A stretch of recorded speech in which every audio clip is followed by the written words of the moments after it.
Bisericile din România și organizațiile umanitare au sprijinit refugiații ucraineni chiar din primele zile ale invaziei rusești și au trimis ajutoare dincolo de graniță. După mai bine de 2 ani, războiul continuă în Ucraina și în anumite zone ale țării chiar este în plină desfășurare. And we use these opportunities to remind, no, wait, hold on, there is still a war in Ukraine, and there is a very, very deadly, devastating war that's still happening in the east, in Kherson, in the south. The Russians and the Ukrainians are eyeball to eyeball, and it's really, really dangerous, especially in the south, in the east, but in places like Kyiv, it's relatively safe. In Lviv, in the west, it's relatively safe. În mijlocul acestui conflict, sunt creștini care au rămas în Ucraina pentru a sluji semenilor, iar biserica este în creștere. In fact, it's not only thriving, it's growing. So many people are getting baptized. Every Sunday, not just the congregation is full, but even the courtyard around, as you saw the video, the courtyard is full with people. And in fact, there are people who are coming outside from the war zone. They're coming to the war zone. Just imagine the high risk that they are embarking on, the potential to get injured by a missile or a mortar. On Sundays, they're traveling from a safe zone into the hot zone in order to go to church. I remember interviewing one person who said, I would rather be in the house of the Lord because I feel calm and peace of mind in the house of the Lord than in my own house. The whole idea here is that despite the challenges, despite the war that's going on, the Church of Jesus Christ today in Ukraine, especially in the south, is on the march and is continuing to be the hands and feet of Jesus in the midst of these very difficult. După Ucraina, George Thomas a mers în sudul Libanului, foarte aproape de granița cu Israelul, în teritoriul controlat de Hezbollah. Ce l-a determinat să facă acest lucru?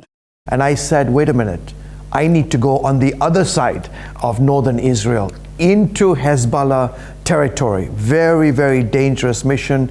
There are no other foreign journalists who are reporting from South Lebanon because it is highly dangerous. The potential of you getting kidnapped, especially me as an American citizen, very, very, possibility. But I went into South Lebanon because I wanted to profile the stories of Christians in South Lebanon. Yes, breaking news.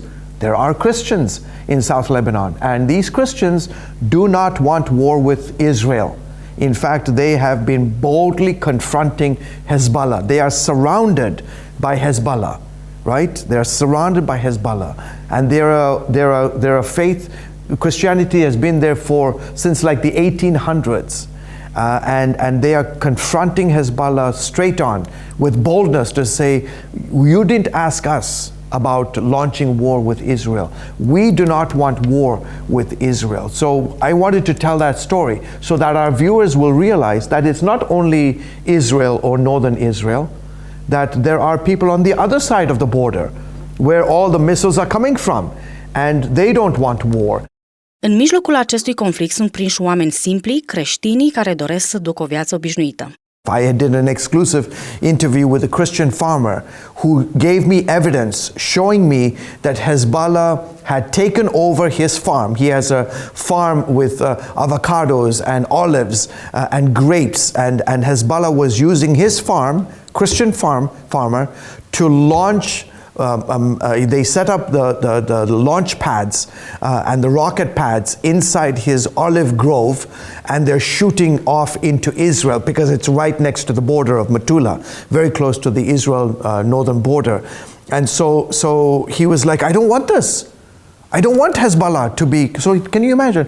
This is a Christian who is standing up against a terrorist organization to say, Stop using my land to fight your war against the Jewish nation, a war that we do not want.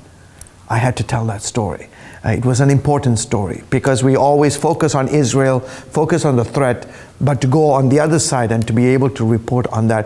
And the encouraging thing is that, every day, almost every 2-3 hours, all across South Lebanon, there are these beautiful villages that are ancient villages, and you can hear the church bells ringing every 2 hours, every 3 hours. They do it on purpose because they want to send a message to Hezbollah. We are the Church of Jesus Christ, and we are not going to move from our land. and it's not a faith that you can destroy so easily. We will continue to preach the gospel of Jesus Christ, even if it means death. Creștinii din Liban, din Israel, din Ucraina sau din alte zone în care trupul lui Hristos suferă au nevoie de rugăciunile noastre.